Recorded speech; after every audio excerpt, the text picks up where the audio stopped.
Assalamualaikum warahmatullahi wabarakatuh. Perkenalkan, nama saya Muhammad Repan dari kelas A jurusan PMH semester 2. Di sini saya akan membuat video yang mana untuk memenuhi tugas UAS dari mata kuliah pengantar hukum Indonesia. Yang mana saya mengambil judul dari RPKPS-nya, yaitu Sejarah Hukum Positif di Indonesia Pasca Kemerdekaan.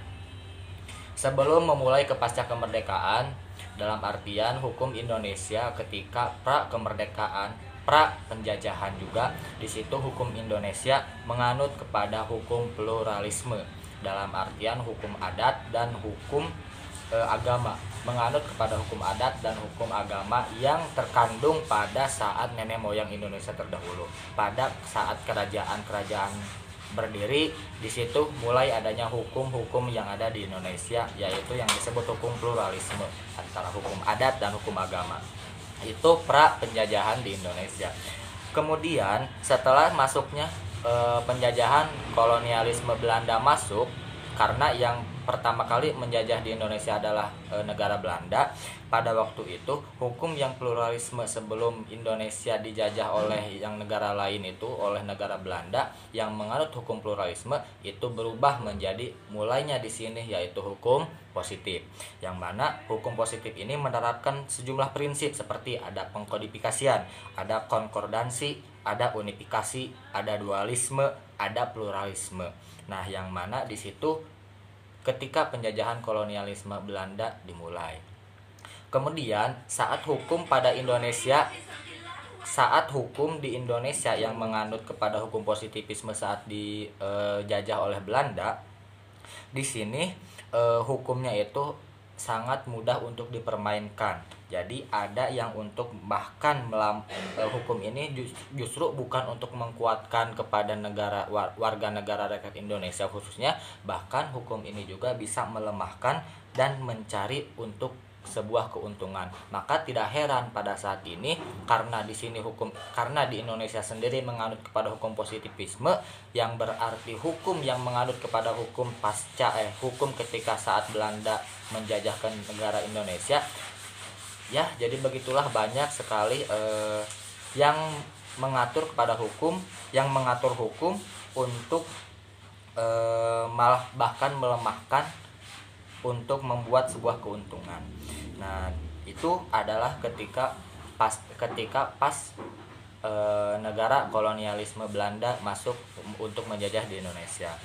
Kemudian ketika saat Indonesia merdeka dari penjajahan Belanda yang dulu itu ada sejarahnya. Nah, kemudian masuklah negara Jepang untuk menjajah kepada Indonesia lagi. Nah, di sini ketika saat negara Jepang menjajah ke Indonesia yang kurang lebih tahunnya itu hanya 3 tahun, di mana hukum yang ketika saat itu menganut hukum yang dianut di negara Indonesia yang pada masa penjajahan Jepang itu lebih didominasi oleh militer. Dalam artian hukum positivisme itu tidak berlaku, tapi cuman ada saja, ada tapi kayak tidak ada gitu. Hukum positivismenya ada, tapi kayak tidak ada gitu. Nah, kenapa? Karena pemerintahan Jepang menganut atau ingin membesarkan kepada hukum kemiliteran, baik itu militer daerah darat, militer bagian laut maupun militer bagian utara, yang mana saya sudah mencari-cari dalam sebuah artikel ada pembagian 3 wilayah pada saat negara Jepang menjajah kepada Indonesia. Pembagian 3 wilayah militer ini mengandung atau juga berpengaruh kepada hukum yang ada di Indonesia. Yang pertama ada di daerah Pulau Jawa dan Madura yang berpusat di Jakarta yang dipimpin oleh Angkatan Darat Jepang. Kemudian wilayah yang kedua yaitu daerah Sumatera di Medan, yang mana dipimpin oleh Angkatan Darat Jepang. Dan di daerah yang ketiga yaitu Kalimantan, Sulawesi, Bali, Nusa Tenggara, Maluku, Sunda Kecil yang berpusat di Makassar, yang dipimpin oleh Angkatan Laut dari Jepang. Nah, dari pembagian 3 wilayah ini, yang mana hukum positivisme sudah tidak ada pada saat masa Jepang karena sudah dihapuskan dan diganti oleh hukum yang berlaku ketika pemerintahan Jepang yang merubahnya itu kepada hukum yang beranut kepada militer, maka hukum dualisme dihapuskan. Hanya ada satu peradilan Jepang. Nah, jadi cuma ada satu peradilan Jepang saja. Hukum dualisme dihapuskan, dalam artian hukum kepada sesama manusia dihapuskan, hukum positivisme dihapuskan, tentang ketenaga kerjaan, tentang kepemerintahan, tentang ketata negaraan itu sudah dihapuskan, diganti sama satu hukum peradilan, yaitu hukum peradilan Jepang. Ini berlaku hanya kepada orang Indonesia saja, bukan orang Jepang, dikecualikan orang Jepang yang ada di Indonesia. Itu hukum yang berlaku. Dalam segi logika berarti kalau di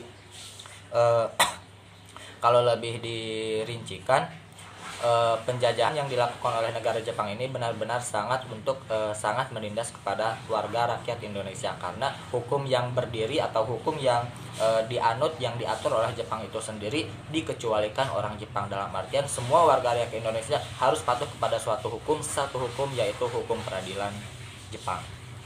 Kemudian ketika masa kemerdekaan yang ini dibagi dalam 3 periode. Yang pertama ada Orde Lama, yang kedua ada Orde Baru, dan yang ketiga ada Reformasi. Nah, ketika saat Orde Lama, masa kemerdekaan ketika saat Orde Lama itu ketika dipimpin oleh Bapak Insinyur Soekarno-Hatta, Bapak yang dipimpin oleh Insinyur Soekarno yang sebagai presiden pertama. Nah, di situ hukum mulai menganut atau mulai terbentuknya Undang-Undang Dasar 1945.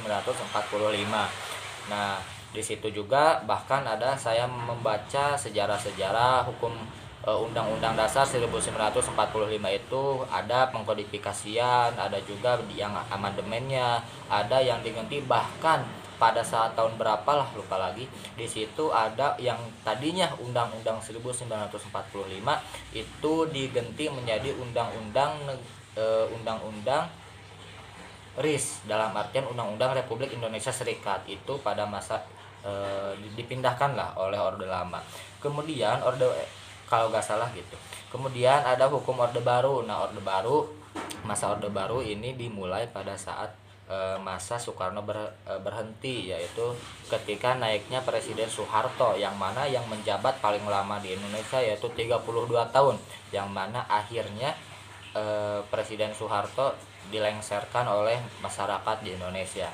Nah, kemudian pada masa reformasi, di sini dimulai pada reformasi yang ketika pemilihan umum sudah dimulai. Nah, kemudian pada saat Orde Baru kemarin, tindakan koreksional atas Undang-Undang 1945 yang menyimpang di Orde Lama pada masa ini disertasikannya keterapan MPRS nomor 20 MPRS 1966, ketentuan pasal 2.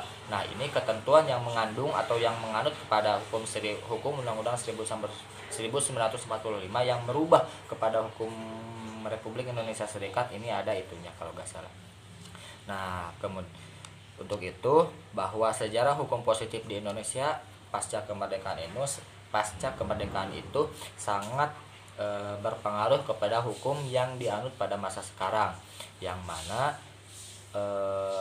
hukum di Indonesia kita ini yang masih menganut kepada hukum yang terdahulu, dalam artian bawaan dari penjajahan pada saat masa Belanda ini, seperti kayak hukum tata negara kerjanya, hukum pengadilannya, hukum pengacara segala macamnya, itu tidak murni dari negara Indonesia. Cuman ada beberapa hukum saja yang dibawa dari negara Indonesia asli.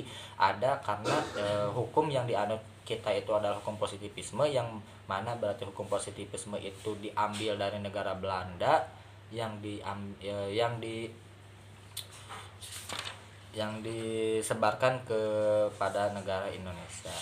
Jadi secara singkatnya bahwa sejarah hukum positivisme Indonesia pasca kemerdekaan itu menganut kepada hukum Indonesia itu menganut kepada hukum positivisme, yang mana sekarang masih bahkan ada untuk pergantian hukum, bukan untuk pergantian aja, untuk memperbaiki dan untuk menaturalisasi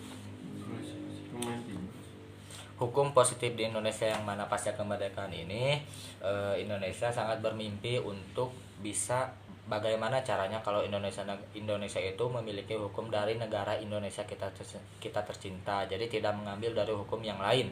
Tidak kayak seperti pada saat penjajahan Belanda, karena kita di sini masih menganut, berarti kalau menganut kepada hukum positivisme Indonesia, yang berarti itu adalah pengambilan dari saat penjajahan Belanda. Nah, di sini Indonesia bermimpi untuk mudah-mudahan hukum kita ini bisa menjadi hukum yang memang berdiri sendiri dari negara Indonesia tercinta ini. Kesimpulannya bahwa hukum Indonesia ini menganut kepada hukum positivisme. Sudah. Terima kasih. Wassalamualaikum warahmatullahi wabarakatuh.